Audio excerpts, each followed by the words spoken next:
अच्छा, तो अच्छा, तो सेमी डिटैच के लिए क्या है? सेमी डिटैच के लिए A B C and D चारों ही कांस्टेंट का वैल्यू आपको पता होना चाहिए। Semi detach type of project already given है इस टेबल में।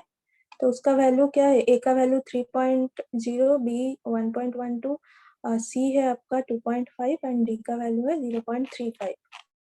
ओके, सो वही यहाँ पे लिखा गया है। एफर्ट आप कैलकुलेट कर सकते हो A into K L O C to the power B into E F, जहाँ पे ए हो जाता है 3.0, के एल ओ सी है 300 to the power 1.12 into E F. E F means effort adjustment factor, जो वैल्यू ऑलरेडी हमने पहले इम्प्लीमेंट किया था। ठीक है, तो एफर्ट कैलकुलेट कर रहे, रिजल्ट आ रहा है 1.73.6 पर मंथ। ठीक है, सॉरी पर्सन मंथ, ये होता है पर्सन मंथ पीएम। ठीक है, ड्यूरेशन, ड्यूरेशन तो टाइम में होगा और उसका यूनिट हो जाएगा आपका मंथ। मंथ में उसका कैलकुलेशन होता है ड्यूरेशन। तो ड्यूरेशन भी आप निकाल सकते हो, duration D is equals to C into E to the power D. ठीक है ना, तो सी का वैल्यू क्या है? सी का वैल्यू है आपका 2.5 into E to the power D. ठीक है, एफर्ट जो आपने कैलकुलेट किया था उसी को ही यहाँ पे चेक करना है, उसी के ऊपर ही आप ड्यूरेशन निकाल सकते हो। तो ड्यूरेशन हो रहा है 34.94 month. Number of person required क्या होता है? एफर्ट डिवाइडेड बाई डी, मतलब एफर्ट डिवाइडेड बाई ड्यूरेशन। तो number of person required N is equals to E by D. तो हम देख रहे हैं यहाँ पे अप्रोक्सीमेट 53.62, तो उसको 54 कैलकुलेट करते हैं हम लोग। ठीक है, तो अप्रोक्सीमेट वैल्यू आपको चेक करना है और पर्सन, कितने पर्सन उस प्रोजेक्ट को कंप्लीट करने के लिए लग रहा है, वो हम depending on number of person requirement करते हैं, depending on effort and duration. ठीक है, सिमिलरली एम्बेडेड में भी वैसा ही होगा। आप ये चेक कर लेना कि कैसे एफर्ट कैलकुलेट हो रहा है, डिपेंडिंग ऑन आपका ए बी सी डी के वैल्यू क्या है। ए बी कैलकुलेट होता है फॉर, ए बी का वैल्यू चाहिए फॉर कैलकुलेटिंग द एफर्ट और सी डी का वैल्यू चाहिए for calculating the duration.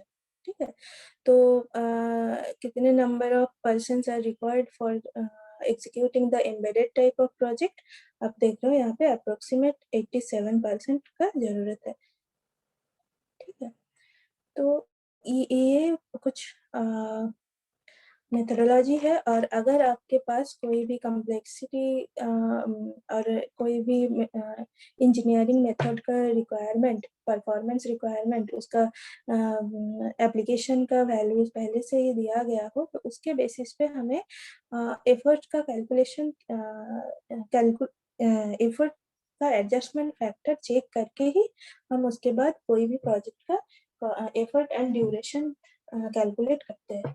Okay, तो अगर कॉम्प्लेक्स प्रॉब्लम हो तो उस केस में हम ऐसे इम्प्लीमेंट करते हैं, मतलब ये प्रोवाइडेड होगा पहले से, आपको ये गिवन रहेगा। ठीक है, और सिंपल टाइप ऑफ प्रोग्राम हो तो उसमें तो आपको प्रॉब्लम ही नहीं है कि जैसे इस केस में बोला गया था कि assume that the size of an organic type, आपको बोल ही दिया गया है ऑर्गेनिक टाइप ऑफ प्रोग्राम है, प्रोजेक्ट है, जहाँ पे estimated to be 32,000 lines of code, and assume that the average salary of the software engineer is rupees 15,000। तो ये वाला प्रॉब्लम हमने लास्ट क्लास में ही किया था।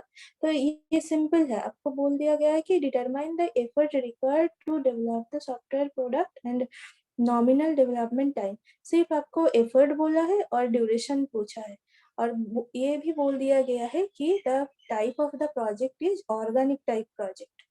ठीक है, तो आपको सिंपल पता ही है, प्रोजेक्ट जो सॉफ्टवेयर प्रोजेक्ट है वो ऑर्गेनिक टाइप है, और उसके अकॉर्डिंग आपके पास लाइंस ऑफ कोड दिया गया है।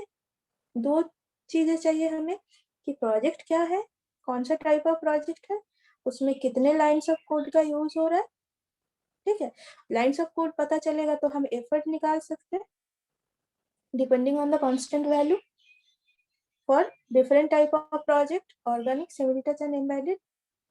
ओके, एफर्ट कैलकुलेट हो जाएगा तो हम ड्यूरेशन तो इजीली चेक कर सकते हैं। क्योंकि ड्यूरेशन एफर्ट के ऊपर ही डिपेंडेंट है। ठीक है, ड्यूरेशन अगर मेरे पास रहेगा तो उस ड्यूरेशन में कितने कॉस्ट चाहिए होगा पर्टिकुलर उस प्रोजेक्ट के लिए, वो भी हम कैलकुलेट कर सकते हैं। तो यहाँ देखो कि ड्यूरेशन 14 मंथ्स का है ना, तो कितना कॉस्ट लगेगा। अगर पर मंथ 15,000 करके खर्चा होता है उस प्रोजेक्ट में, तो cost required to develop the product क्या हो जाएगा, 14 इंटू 15,000। ठीक है, तो ये सिंपल प्रोजेक्ट है, इसको हम अच्छे से इम्प्लीमेंट कर लेंगे इजीली। लेकिन अगर कुछ कॉम्प्लेक्स प्रॉब्लम आ जाए लाइक दिस, ओके, तो उस केस में आपको जो टर्म्स एंड कंडीशंस है उसको अच्छे से चेक करके ही कैलकुलेट करना। ओके, अच्छा,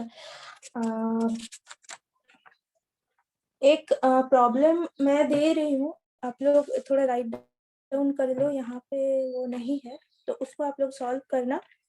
और वो एक इसी के ऊपर ही बेस है, कोकोमो मॉडल के ऊपर ही, और थोड़ा डिफरेंट है, आप वो ट्राई करना। Okay, so everyone please write down. हम क्या बोल रहे हैं आप लोग लिख लो एक बार। ठीक है, ठीक है, रेडी हो सब, बस लिख लो और इस प्रॉब्लम को सॉल्व करना। अच्छा, लिखो, consider a project to develop a full screen editor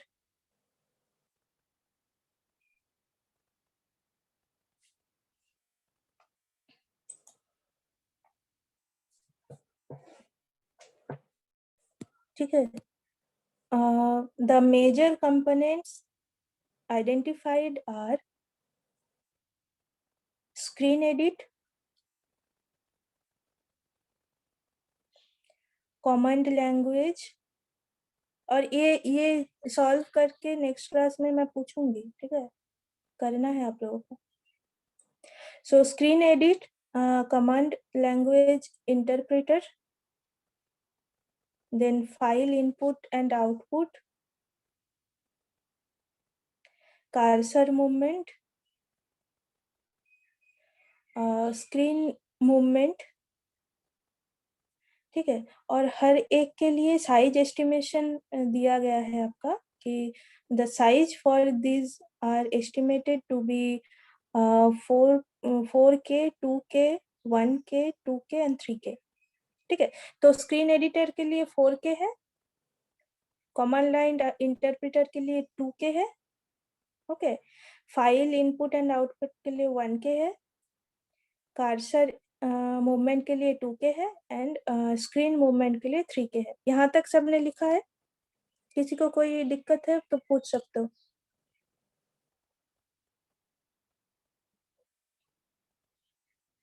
ठीक है, तो कैलकुलेट करना है कि आपको using Kokomo model determine the overall cost and schedule estimates.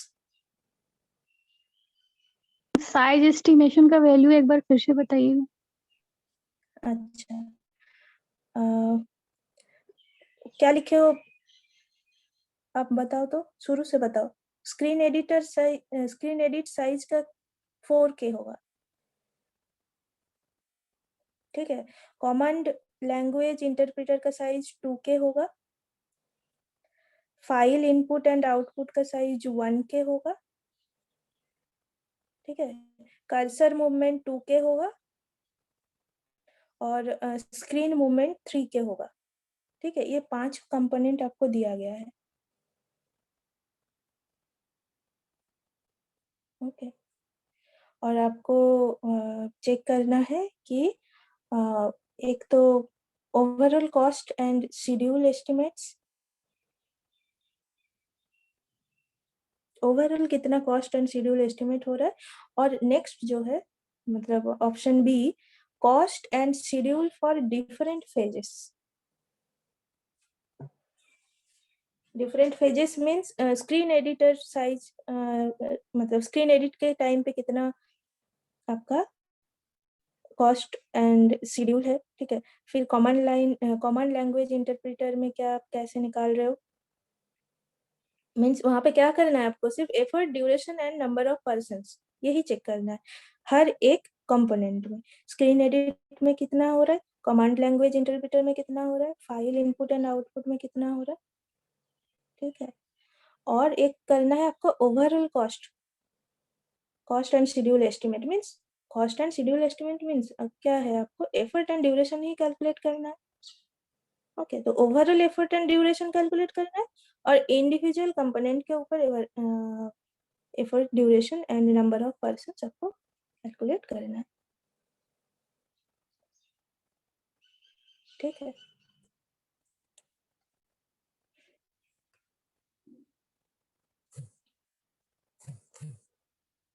अच्छा, तो यहाँ तक क्लियर है। और ये जो प्रॉब्लम है आप लोग सॉल्व करोगे, कुछ दिक्कत होगा तो नेक्स्ट क्लास में इसको हम मतलब चेकआउट करेंगे, और इसका जो सॉल्व है, मतलब रिजल्ट जो है, वो हम लोग नेक्स्ट क्लास में डिस्कस करेंगे। ओके, सो ये आप लोग ट्राई करना।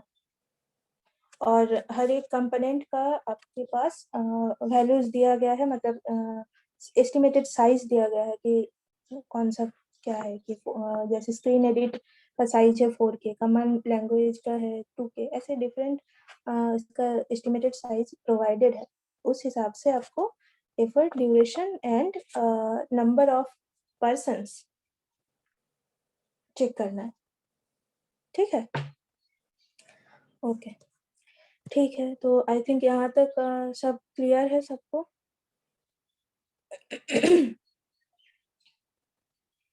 किसी को कोई डाउट है तो पूछ सकते हो।